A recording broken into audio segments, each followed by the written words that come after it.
2024 सुरू आहे आणि त्याच्यामध्ये आता नवीनच वर्ष जवळजवळ आपला सुरू झालेला आहे. एकच महिना झालेला आहे. तर आता फेब्रुवारी महिन्यामध्ये 9 तारीखला म्हणजे उद्या आहे मौनी अमावस्या, दर्श अमावस्या. तर ह्या अमावस्येला खूप सारं महत्त्व आहे.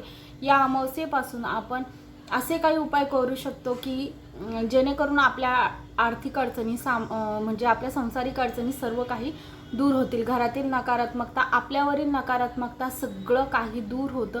आपल्या मागे जे काही करणी बाधा वाटत असेल आपल्याला लागलेला आहे, करणी बाधा किंवा कोणाचा नजरदोष, पितृदोष, कारण अमावस्या हा दिवस असा आहे ना की पितृदोष, करणी दोष, त्याचबरोबर बाहेरील बाधा, या सर्व गोष्टी किंवा हे बघा ज्यांच्या पत्रिकेमधील मध्ये चंद्राचं म्हणजे काही असं आपल्याला प्रॉब्लेम्स जाणवत असतील किंवा शनी राहू केतू ह्या ग्रहांचे देखील जरी प्रॉब्लेम जाणवत असतील ते सगळे आपण ह्या अमावस्येच्या दिवशी दूर करू शकतो. तर काही उपाय असे जे आहेत ते केल्याने हे सगळे प्रॉब्लेम्स दूर होण्यासाठी मदत होत असते. तर यातला एक उपाय जो स्वामी समर्थांच्या केंद्रामध्ये आपल्याला सांगितला जातो तो उपाय म्हणजे आहे कर्पूर होम. तर कर्पूर होम म्हणजे काय, नावामध्येच आहे कापुराचा होम. तर त्यासाठी तुम्हाला लागणारं साहित्य एकदम सुटसुटीत आहे, एक नारळ आणि कापुराच्या वड्या. तर तुम्ही कापुराच्या वड्या भीमसेन कापुराच्या देखील घेऊ शकतात, नॉर्मल कापुराच्या देखील तुम्ही वड्या घेऊ शकता. दोघांपैकी कुठलंही तुम्ही यूज करू शकतात. भीमसेन वापरला तर खूप चांगलं, कारण त्याने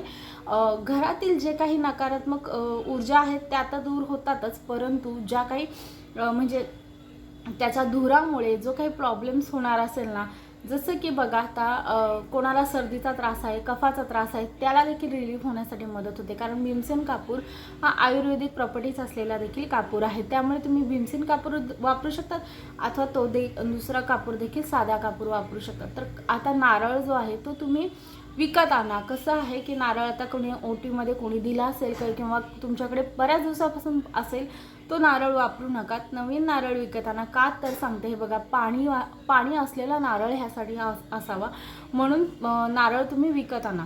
नारळ विकत आणा. त्याच्यानंतर त्याची शेंडीवाला आपला जो नारळ असतो तो, जास्त शेंडी नको आहे, मध्ये फक्त थोडीशी शेंडी असेल तो नारळ विकत आणा. पाणीवाला नारळ विकत आणा आणि तो नारळ तुम्ही किती दिवस वापरू शकतात. तर हे बघा 15 दिवसांनी अमावस्या येते, 15 दिवसांनी पौर्णिमा येत असते. तर अमावस्या पौर्णिमेला तुम्ही हा कर्पूर होम घरामध्ये करू शकतात. किंवा तुम्हाला असं वाटत असेल घरात भांडणं, कटकटी, नेगेटिव्हिटी वाढली आहे किंवा कुणी येऊन गेल्यानंतर जर तुमच्या घरामध्ये काही तुम्हाला त्रास जाणवत असतील तर तुम्ही त्या दिवशी देखील कर्पूर होम करू शकतात. तर कर्पूर होम केलेला नारळ जो आहे तो तुम्ही देवघराजवळच ठेवू शकतात. त्या आणि नारळ जो आहे तो तुम्हाला चेंज करण्याची प्रत्येक वेळेला गरज नाही. तर तो नारळ तडकला किंवा तो नारळ जे आहे त्यातलं पाणी आटलं तर तुम्ही तो विसर्जित करू शकतात, नवीन नारळ आणू शकतात. किंवा तुम्ही प्रत्येक अमावस्येला जरी विसर्जित केला आणि नवीन नारळ आणला तरीही चालणार आहे. तिन्ही पद्धत जरी तुम्ही यूज केल्यात तरी तुम्हाला काही प्रॉब्लेम होणार नाही आहे. त्याच्यानंतरचा एक गोष्ट आहे कर्पूर होम करत असतानाची. कर्पूर होम करत असताना तुम्हाला देवघरासमोर शांत चित्ताने बसायचं आहे. शांत चित्ताने मनामधील सर्व काही विचार जे आहेत ते नकारात्मक असू द्यात किंवा सकारात्मक आहेत असू द्यात ते दूर करायचे आहेत 2 मिनिट. त्याच्यानंतर तुम्हाला नारळाची जी शेंडी आहे ती देवाकडे करायची आहे. त्याच्यावर कापूर प्रज्वलित करायचा आहे आणि कापूर प्रज्वलित केल्यानंतर कापुराच्या तुम्हाला 7 वड्या घ्यायच्या आहेत.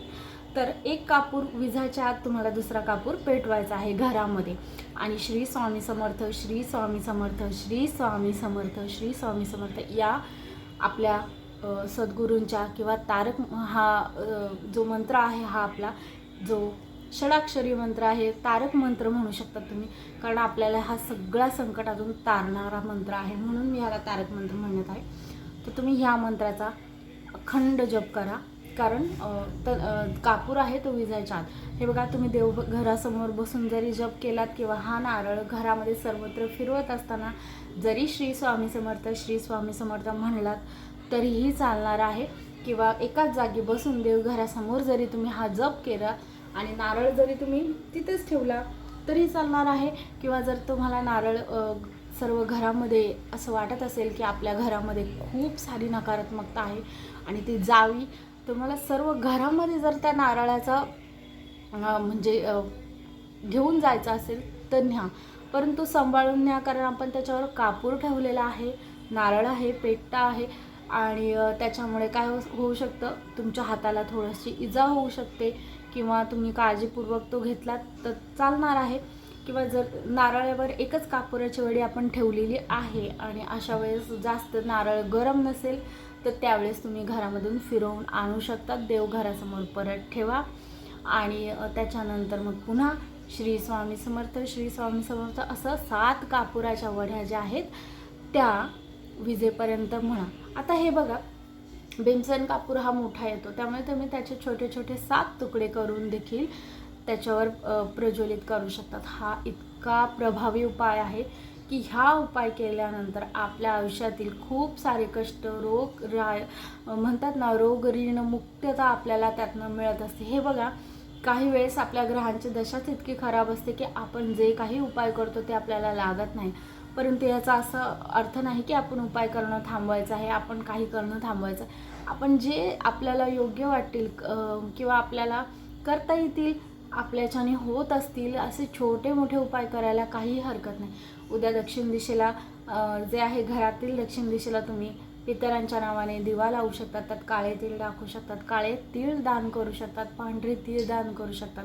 काळे आणि पांढरे तीळ टाकून तुम्ही आंघोळ करू शकतात. पिंपळाच्या झाडाखाली तीळ मिश्रित पाणी तुम्ही टाकू शकतात. फक्त पिंपळाच्या झाडाला जे आहे ते तुम्हाला स्पर्श करायचा नाही आहे. अशा रीतीने तुम्ही सर्व काही ज्या गोष्टी आहेत तुम्ही अमावस्येला करत असतात त्या तुम्ही नक्की करा.